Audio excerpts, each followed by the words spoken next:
Hello, I'm Edi Rama, Prime Minister of Albania. Möchten Sie wissen, warum sich die Zahl der Touristen in Albanien in den letzten 10 Jahren verzehnfacht hat? Lassen Sie mich es Ihnen zeigen. Comienza con playas como esta, aguas cristalinas, costas vírgenes y atardeceres que nunca olvidarás. Ensuite, il y a les montagnes, brutes, sauvages et parfaites pour les amateurs d'aventure. Et les amoureux de la nature également. Ali šta ćemo lekcija prodajno šokala. UNESCO Sekai Sampa de Svete notre Klinik. En onze steden, wauw, levendig, dynamisch, vol levensmaken en mensen die je verwelkomen als een echte familie. And if I suddenly sound like I speak your language perfect, well, just a little AI magic. But trust me, Albania's charm, it's 100% real. Deshalb hat der Tourismus in Albanien so stark zugenommen und es hört nicht auf. Denn hier besuchen Sie nicht nur, Sie entdecken, Sie erleben, Sie verbinden sich und hören Sie nicht nur davon. Sie mögen Albania,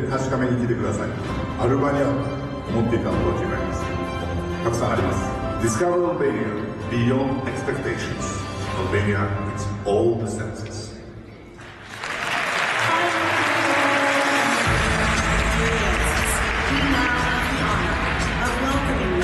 Minister of the Republic of Albania, His Excellency Edi Rama.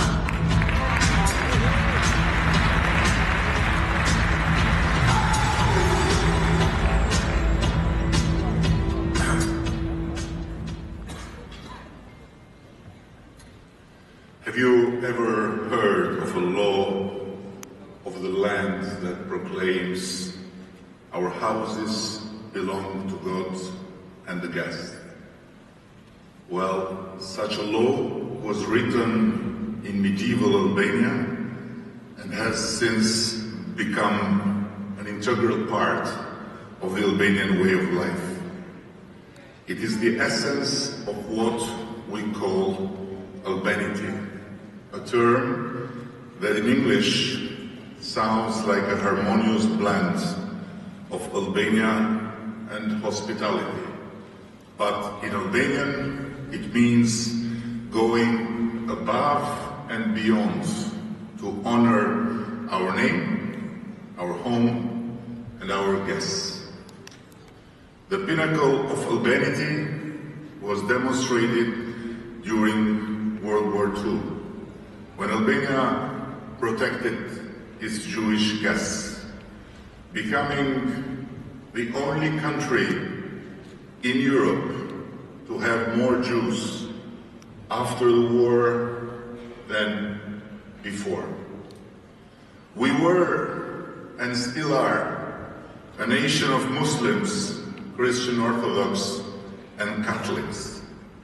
Yet, when faced with the choice between the Jews and the devil, our ancestors stood firmly with the Jews, risking their lives by refusing to hand over a single soul to the Nazis.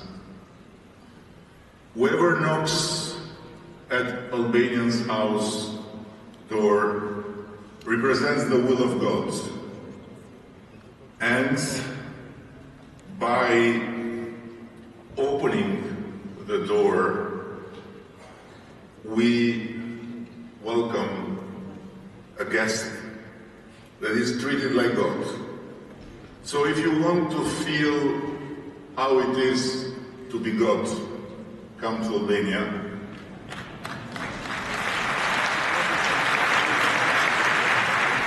And if you want to meet God as a taxi driver, go to Greece.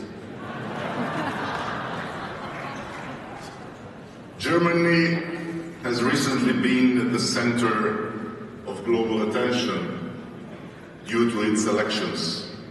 But here at the ITB, the choices are far more diverse, and I dare say, more entertaining. This week in Berlin, the world is invited to choose between Albania or Morocco, Spain or Portugal, Greece or the Maldives, China or Japan, and so many other countries participating in this World Cup of tourism. And this, ladies and gentlemen, is the the only kind of competition where the Deutsche Mannschaft doesn't start as the favorite. Let me share a short, I hope, although having a Balkan man speaking is never short enough for the German standards, but still a true story. When the first edition of this fair took place, in 1967, I guess, or 6, whatever, same period, Albania welcomed a mere 1,000 tourists, most of them from East Germany, all staunch Marxist-Leninists who found the DDR too unreliable, too liberal, and too degenerate. In fact, the only West Germans who visited Albania that year were the German national football team, led by a legend like Kaiser Franz. To everyone's surprise, they managed only a 0-0 draw in Tirana, after thrashing us 6-0 in Dortmund. That draw was the only blemish in an 8-game streak that nearly cost Germany its place in the Euros, but that's another story. What remained unchanged for a quarter of a century was that the only West Germans who visited Albania until 1990 were the players of the Deutsche Mannschaft. In total, they came 4 times and made fewer than 100 tourists. During that period, Albania was the North Korea of Europe, and the best we could do in terms of tourism was to reach an average of far less than 5,000 visitors per year at the end, and all Marxist-Leninists, of course. As I mentioned this morning at the ITB opening press conference, there was even a barber shop at the airport back then, with a very special mission. We became North Korea of Europe after we left the Soviet Empire, and we married with China in the worst period of the Chinese history, the Cultural Revolution. And from that, we learned a lot about how to play devil. And one of the games was no beard, no long hairs. So that barber in our international airport had as a mission to cut the beard and the long hairs to all the tourists that came with these Marxist-Leninist groups to visit Albania. So, Karl Marx could not enter Marxist Albania without shaving his beard and cutting his hairs. When I took office in 2013, the numbers were vastly different from 1990, of course, but even then, they pale in comparison to today's figures. A couple of million visitors versus the 12 million we welcomed last year. It's 12, Zurab, it's not 10. But the great thing is that even eating 2 million like that, it remained 10. Still a lot. And the even greater number we are seeing this year, which has already set new records for January and February. Until a few years ago, the number of German tourists visiting Albania annually hovered around 100,000. Last year, the number soared to nearly 400,000. But we want more, because Germans are the best kind of tourists. When people around the world think of Germans, the first thing that comes to mind is their reputation as hard workers. But in reality, Germans are also the world's top holiday makers. They outpace the Chinese and everyone else in terms of annual tourist numbers. Not because they are more in terms of numbers, more numerous, but because they rest more days in total. So whoever thinks that Germans are not very clever and they are just working is wrong. Germans are also resting more than the others. And we want them because they drink a lot of beer, yes. They also eat a lot when they visit us. And here's the thing, while there may be more to eat in Germany, the flavors of Albania are much better. And I'm putting it very mildly. Let's start, for example, with the coffee. Compare the dark brown liquid you call coffee here with the best espresso out of Rome. And trust me, that's the least painful comparison I could make to just not offend our hosts. But seriously now, why should Germans visit Albania? If you don't want to take my word for it, then trust Der Spiegel, which is ready to be unfair to me, by the way, but describes Albania as a must-visit destination, whether for the Bora Bora-like beaches of Ksamil, the ancient ruins of Butrint, or hiking through the dramatic landscapes of Theft and Valbona. Or take another German big source of news, which again was not always very keen to write good things about us. Bild.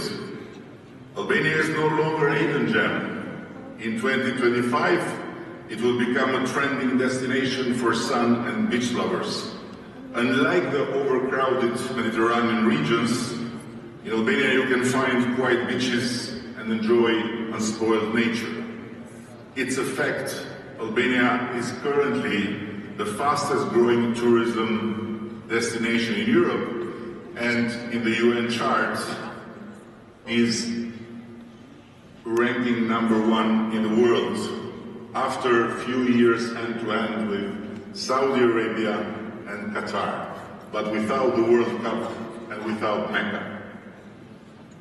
I agree with Bild, we are no longer a hidden gem. We are rapidly becoming a tourism powerhouse, at least when measured per capita. Our record-breaking growth, 80% increase in arrivals over only the last 5 years, proves that Albania is a rising star capturing the world's attention. Berlin, Dortmund, Frankfurt, Hamburg, Karlsruhe, Baden-Baden, Leipzig, Nuremberg, Stuttgart and Düsseldorf all have direct connections to Albania, and many with daily low-cost flights. Germans like to spend a lot, but also are great savers, so they love low-cost, I know it. And during peak tourist season, even more destinations are added. With a perfect mix of affordability, stunning landscapes, and authentic experience, Albania has become one of Europe's hottest travel destinations, and this is only the beginning. It's the beginning because we're looking forward to a brighter economic future and a sustainable growth that will be shaped not only by our appeal as a travel destination, but also by our role as a model for eco-friendly tourism and high-end experiences. In the last decade, we increased 2.5 times our GDP and more than 2 times our income per capita. And now we are adding more to our country of experiences, where in only 28,000 kilometers one can find 2 seas, 9 rivers, a lot of lakes, many valleys, beautiful mountains, and can travel within our tiny country perimeter to experience the Mediterranean, the Swiss Alps, the Northern Europe, the burning sun, and the freshest nights during the hot summer. But more than that, we are hosting the European political community in May. All the leaders of all our continent are coming to Albania, and then the famous Giro d'Italia, and then we have our capital as the Mediterranean capital of culture and dialogue, and so on and so further. So to us, having this spotlight at ITB Berlin 2025 is something that nobody, truly nobody in our country would imagine to happen in our lifetime. And it's not only happening, but it's a very humbling experience and is a very, very inspiring recognition. And I want to truly thank, first and foremost, the ITB for having been so gracious in allowing us to have such a reward and in giving us something we Albanians have fought for since so long time. The possibility to show to the world that we are completely different from what the stigma of so many years in the German and international media has been about us. And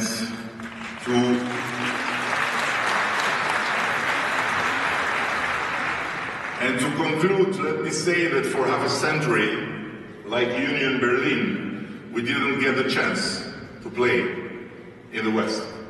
But now, to everyone's surprise, Union is outperforming Hertha, in my understanding.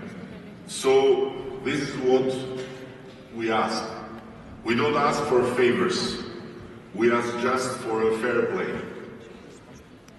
The first recorded German traveler to Albania was Arnulf von Harf, who during his pilgrimage to the Holy Land in the 15th century stopped in our country.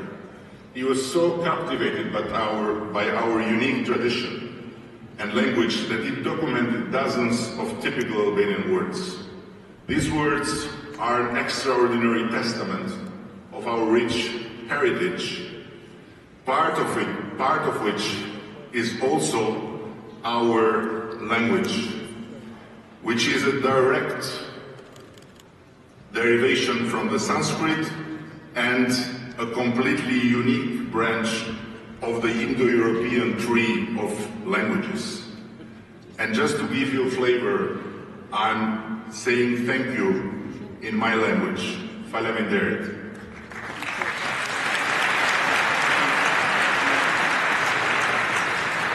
And there is yet another final reason to come to Albania, especially if you are a German.